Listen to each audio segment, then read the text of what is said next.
Welcome back, agate lovers, to another rock slabbing video. This time, we're taking this beauty that Kendra found out in West Texas. We were rock hounding at the Coconut 06 Ranch near Alpine, picking up lots of cool rocks, and she picked up this one. So as you can see, it's clearly an agate. Lots of chalcedony. Oh yes, no doubt about it. And it has this interesting botryoidal sort of blanket over here on the top. You see that? That's really cool. I don't think it's particularly deep.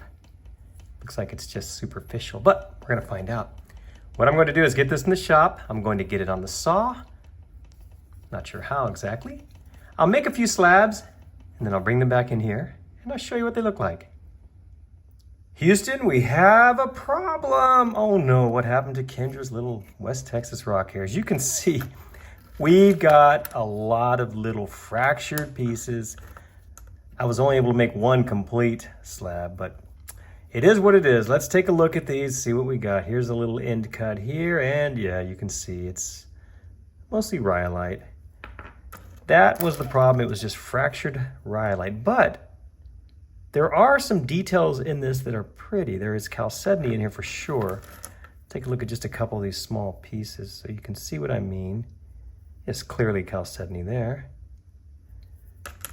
So had these slabs stayed together, I think these might have been nice for rhyolite slabs. I'll see, that would have been a pretty piece right there. You see the banding, sure. Yeah, look at that. That probably would have been a nice piece with that banding right there. There's that layer of the chalcedony that we saw on top. Well, here's the first slab that was almost complete. Let's take a look at this. Like those bubbles, they look like little kernels of corn, don't they? But it's mostly rhyolite. And I'm sure I could easily break it. Let's see. Just like that. This slab was almost a complete slab.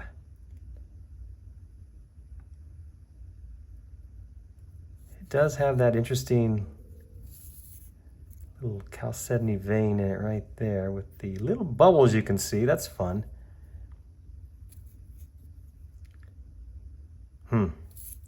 But obviously very fractured. This is what we have left. Yeah, it's not a great rock, is it, people? I'm sorry. I do like that though. You see how it glows within there? Has that yellowish glow. That's pretty. This is pretty much useless, and I told Kendra about it, and she said, well, just throw it away. So I could just throw this away, but you know what we're gonna do? We're gonna try to save this rock. How does this sound? Let's take all of these pieces and throw them in the tumbler. And let's see if we can at least get some shiny little broken slab pieces. I'm just going to try to break this, but no, I'm not going to. I'll get all these pieces in probably a 3-pound barrel. Get them in the coarse grit. I'll get them rolling until they're smooth, and then I'll move them on to the vibratory tumbler. And once they're finished and nice and polished, I'll bring them back in here. We'll see if maybe we can save this terrible little agate. So check it out. After several weeks of coarse grit grinding, Kendra's very uninspired slabbed agate is finally ready to move on to the polishing. Do we have anything interesting here? Let's take a closer look. Well, you can see some chalcedony there, sure.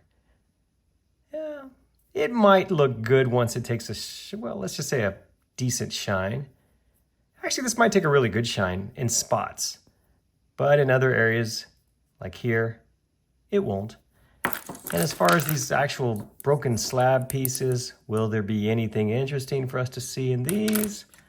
I don't know. We're going to find out though, because what I'm going to do next is get all these little pieces in the vibratory tumbler. I use my normal 10-day 4-step process. And once these are all nice and shiny, I'll bring them back in here and I'll show you what they look like. Check it out. The polishing of Kendra's disastrous slabbed agate is finally finished. Did we get anything beautiful? Well, let's take a closer look. Here, of course, is the main piece. And yes, if you look closely, you can see, at least I can see, some beautiful chalcedony in there. I'm sure you can see it as well. Look at that tip right up there. I think that's interesting. Yeah, the rest of it, it is what it is. So I do like some of it. Well, some of it's just very, very average in my opinion. Here's a beautiful little piece here. Watch as I get it close. We have, some nice looking banding in there and color. That is cool. That looks like something right there. I can't quite recall what I'm thinking, but there's something.